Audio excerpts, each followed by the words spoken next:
जो मरने से डरते नहीं वो है भील, जो झुकते नहीं वो है भील। मुगलों के सामने महाराणा का सर झुकने न दिया वो है भील। जिन्होंने देश में गणतंत्र स्थापित किया वो है भील। जिन्होंने भारत पर राज किया, अरब, तुर्क, मुगल और ब्रिटिशों को हराया वो है भील। शौर्य और बहादुरी से पूर्ण इतिहास रहा है भीलों का। इसलिए दोस्तों जानते हैं देश की एक बेहद ही खास जनजाति भील के बारे में। भील भारत की प्राचीनतम जनजाति है।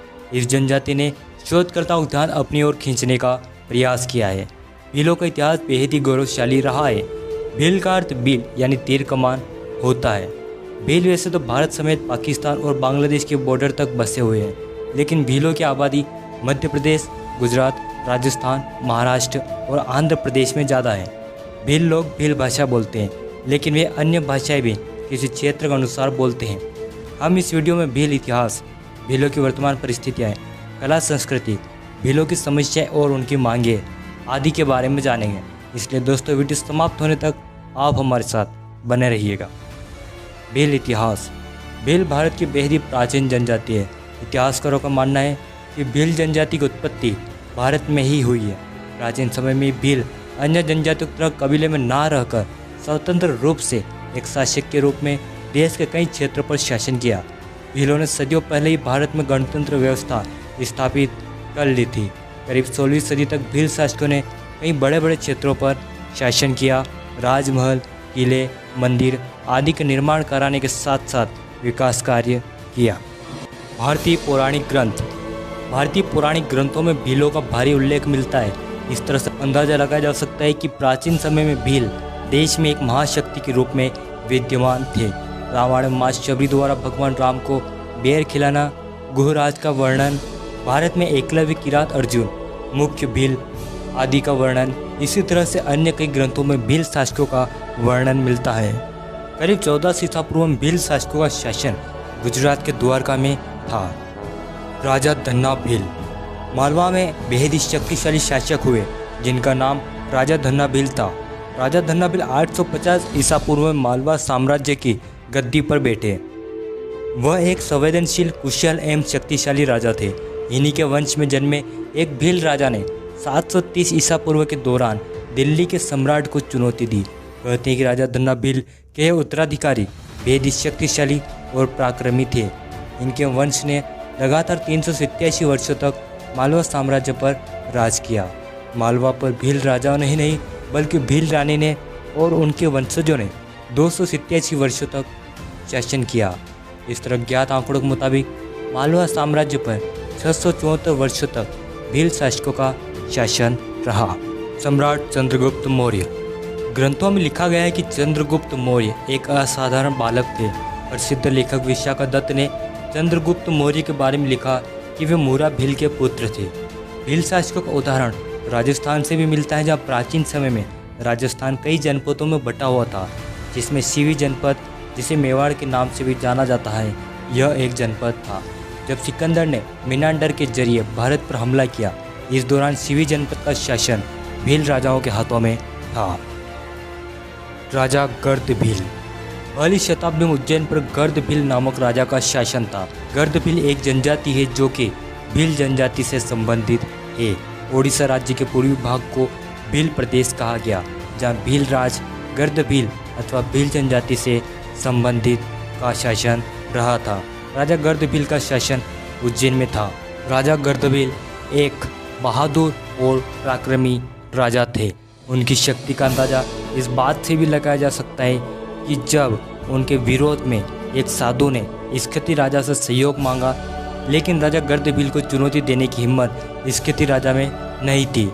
तब उस साधु ने शकों को उज्जैन के शासक गर्द भील से युद्ध करने के लिए बुलाया। इस युद्ध में उज्जैन के शासक गर्द भील की हार हो गई। सम्राट विक्रमादित्य। सम्राट विक्रमादित्य उज्जैन के शासक गर्द भील के पुत्र थे। जब गर्द भील शकों से युद्ध हार गए, तब उनके पुत्र विक्रमादित्य ने शकों से युद्ध किया और एक बार पुनः उज्जैन में गर्द भील साम्राज्य स्थापित हुआ और सम्राट विक्रमादित्य ने उज्जैन में शासन किया। सम्राट विक्रमादित्य के पराक्रम और वीरता के चलते आगे चलकर 14 राजाओं को विक्रमादित्य की उपाधि से नवाजा गया।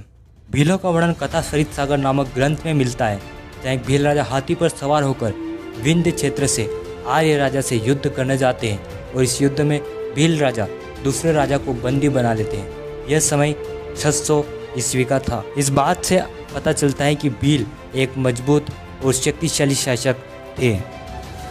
वृहत स्तर पर देखा जाए तो भीलों ने राजस्थान, मध्य प्रदेश, गुजरात, महाराष्ट्र जैसे बड़े राज्यों पर लंबे समय तक शासन किया। भील राज्य इतिहास में उस क्षेत्र को भील राज्य कहा गया जहाँ पर अधिकांश जनसंख्या भीलों की है अथवा जहाँ भील शासकों का शासन रहा, जैसे दक्षिणी राजस्थान, पूर्वी ओडिशा, अहमदाबाद, भीलसा इत्यादि। भीलों का शासन मध्य प्रदेश, राजस्थान, गुजरात और महाराष्ट्र में प्रमुख रूप से रहा है। मेवाड़ के संस्थापक बप्पा रावल को माना जाता है, लेकिन मेवाड़ के वास्तविक संस्थापक राजा गुहादित्य थे, जिन्होंने गुहिल वंश की नींव रखी थी। आगे चलकर यही वंश मेवाड़ और सिसोदिया नाम से प्रसिद्ध हुआ। राजा गुहादित्य के पिता वल्लभी के शासक थे। वल्लभी पर मलेच्छों ने आक्रमण कर दिया। जंगल में मलेच्छों और शिलादित्य के बीच भयानक युद्ध हुआ। इस युद्ध में शिलादित्य वीरगति को प्राप्त हुए। मलेच्छों ने वल्लभी साम्राज्य को तहस नहस कर दिया। यह मलेच्छ संभवतः भील ही थे। इतिहास में भीलों को मलेच्छ संबोधित किया गया है। शिलादित्य की रानी पुष्पावती थी, वह गर्भवती थी। रानी पुष्पावती को जब वल्लभी पर आक्रमण और शिलादित्य की वीरगति के बारे में पता चला तो वह कमलावती नाम की एक ब्राह्मणी के साथ जंगल में किसी गुफा के अंदर रुक गई। वहीं पर पुष्पावती ने गुहिल को जन्म दिया। क्योंकि गुहिल का जन्म गुफा में हुआ था, इसलिए उनका नाम गोह रखा गया। बच्चे को जन्म देने के बाद रानी पुष्पावती बच न सकी। कमलावती ने उस बच्चे को गुजरात के इडर के भील शासक राजा मांडलिक को सौंप दिया। राजा मांडलिक ने गुहिल का लालन पालन पोषण किया। धीरे धीरे गुहिल बड़ा हुआ और राजा मांडलिक के राजमहल में रहता और भील राजकुमारों और बच्चों के साथ घुड़सवारी करता। राजा मांडलिक ने गुहिल को कुछ जंगल और पहाड़ दान में दिए। अकबर के दरबार के लिए अबुल फजल के अनुसार गुहिल और भील बच्चे साथ में खेल रहे थे। तभी खेल खेल में राजा चुनने की बारी आई और सभी बच्चों ने गुहिल को अपना राजा माना और इसी से खुश होकर राजा मांडलिक ने अपना इडर राज्य गुहिल को दे दिया। लेकिन राजस्थान के प्रमुख इतिहासकार कर्नल जेम्स टोड के अनुसार गुहिल ने राजा मांडलिक की हत्या कर दी और 566 ईस्वी में गुहिल वंश की नींव रखी। राजा गुहिल के समय से ही गुहिल वंश के शासकों का राज तिलक भील सरदार किया करते थे। धीरे धीरे गुहिल ने दक्षिण पूर्वी राजस्थान पर अपना अधिकार कर लिया। मेवाड़ शासकों ने प्रतिहारों को तो पराजित कर दिया, लेकिन कई सदियों से गुहिलों और भील शासकों के बीच संघर्ष चलता रहा। भील समुदाय शस्त्र चलाने में, शिकार करने में और युद्ध के मैदान में अपने चतुराई कारण प्रसिद्ध थे। गुहिल वंश के चौथी पीढ़ी के शासक नागादित्य का व्यवहार भील समुदाय के साथ अच्छा नहीं था। इसी से भीलों के बीच नागादित्य की छवि खराब होने लगी। भीलों ने नागादित्य के साम्राज्य पर हमला बोल दिया। दोनों पक्षों के बीच भयानक युद्ध हुआ और भीलों ने नागादित्य को हराकर पुनः इडर साम्राज्य पर अपना अधिकार कर लिया। मेवाड़ बप्पा रावल। भील और राजपूतों के बीच 1000 वर्षों तक युद्ध चलता रहा, लेकिन अब तक नहीं पूर्णतः राजपूत भीलों को हरा पाए और नहीं भील राजपूतों को। अब तक दोनों वर्ग समझ चुके थे कि आपसी मतभेद से अच्छा आपसी सहयोग है। एक बार पुनः गुहिल की तरह ही बप्पा रावल का लालन पालन भील समुदाय के बीच हुआ। दरअसल जब बप्पा रावल 3 वर्ष के थे तब वे और उनकी माताजी को सहायता की आवश्यकता थी। वे दर दर भटक रहे थे, तब भीलों ने उनकी सहायता करी। बप्पा रावल का लालन पालन भीलों के बीच हुआ और इस तरह भीलों की देखरेख में मेवाड़ का एक और शासक बप्पा रावल पला बढ़ा। बप्पा रावल जब बड़े हुए तब उनका संघर्ष भीलों के साथ हुआ, लेकिन वे भीलों को हरा नहीं पाए। इसलिए भील और बप्पा ने समझौता कर लिया। जब अरबों ने मेवाड़ पर हमला किया तब बप्पा रावल ने ओगड़ा के भील शासक पाली और उंदेरी के भील शासक देवों से सहायता मांगी। इस मुश्किल की घड़ी में भीलों ने बप्पा रावल की सहायता करी और उन्होंने मिलकर अरबों को बहुत दूर तक खदेड़ दिया। इसी तरह भीलों ने राणा हमीर, राणा मोकल और राणा सांगा का सहयोग किया। खानवा के युद्ध में भील अंतिम सांस तक युद्ध करते रहे। मेवाड़ महाराणा प्रताप हल्दी घाटी का युद्ध। जब अकबर ने चित्तौड़ पर हमला किया तब उदय सिंह चित्तौड़ हार गए। उन्हें एक सुरक्षित स्थान की तलाश थी। इसी तलाश में वे उदयपुर की तरफ बढ़े। उदयपुर में करीब 12वीं शताब्दी तक भील शासकों का शासन था। उदय सिंह चित्तौड़ से उदयपुर में आकर बसे। ये क्षेत्र खेती करने के साथ साथ सुरक्षा की दृष्टि से अति महत्वपूर्ण थे। यहीं पर महाराणा प्रताप पले बढ़े। महाराणा प्रताप भील शासकों के साथ खेलते कूदते युद्ध कला सीखते। भीलों के बीच महाराणा काफ़ी लोकप्रिय हो गए। क्योंकि भील अपने नन्हे बच्चे को कीका कहकर संबोधित करते थे, इसलिए महाराणा प्रताप को कीका कहकर पुकारने लगे। जब मेवाड़ पर पुनः मुगलों का साया मंडराया तब मेवाड़ को पुनः भीलों की याद आई। उस वक्त भोमट के पनारवा के शासक राणा पूजा भील थे। उनके पिता दुदत सोलंकी और दादा राणा हरपाल भील थे। राणा हरपाल भील ने मेवाड़ के राणा की बहुत सहायता करी। जब मेवाड़ के महाराणा की मां बीमार थी और मेवाड़ पर संकट के बादल छाए हुए थे, तब राणा हरपाल भील ने मेवाड़ के राणा की मां को अपने पेट पर लाद कर अरावली की पहाड़ी पर चढ़ गए और इस तरह राणा हरपाल भील ने मेवाड़ की राणा की माताजी को बचा लिया था। अब राणा हरपाल भील के पोते राणा पूंजा भील भोमट पनारवा के शासक थे। उनकी शक्ति का अंदाजा इस बात से भी लगाया जा सकता है कि जब मेवाड़ पर मुगलों का संकट उभरा, तब मेवाड़ के महाराणा प्रताप और मुगल शासक अकबर के संरक्षक बेरम खां दोनों ही भोमट के शासक राणा पूंजा भील के पास सहायता लेने पहुंचे। हल्दीघाटी युद्ध में राणा पूंजा भील ने महाराणा प्रताप का सहयोग किया। हल्दीघाटी युद्ध के बाद भीलों ने महाराणा प्रताप की सहायता करी। मेवाड़ और मुगल काल के दौरान भीलों को उच्च पद प्राप्त थे। उस समय भीलों को रावत, भूमिया और जागीरदार कहा जाता था। वे व्यापारी लोगों से कर वसूलते थे और गांवों की सुरक्षा करते थे। वे एक प्रकार से राज्य के रक्षक बन गए थे। मराठा शासक वीर शिवाजी के किलों की सुरक्षा का जिम्मा भीलों के हाथों में था। पानीपत के तीसरे युद्ध में इब्राहिम खां गारदी संभवतः भील थे। मराठों ने जब मेवाड़ पर आक्रमण किया, तब भील मेवाड़ के साथ खड़े थे। जब सदाशिवराव ने डूंगरपुर पर हमला किया, तब भीलों ने उसे बुरी तरह पराजित किया। भील विद्रोह और ब्रिटिश। भील शासकों का शासन करीब 16वीं सदी तक चलता रहा। इस दौरान उनका सामना प्रमुख रूप से राजपूत, मराठा और ब्रिटिश से हुआ। लेकिन आश्चर्य की बात यह है कि देश के मजबूत शासक माने जाने वाले इन तीनों में से कोई भी भीलों को पूर्णतः पराजित नहीं कर पाया। जब मराठा ब्रिटिश से हार गए, तब सतपुड़ा की पहाड़ी पर रहने वाले भीलों ने विद्रोह शुरू कर दिया। उनके नेता थे Indian robin hood Tatya Bhil. Tatya Bhil ने प्रमुख रूप से अंग्रेजों का विरोध किया।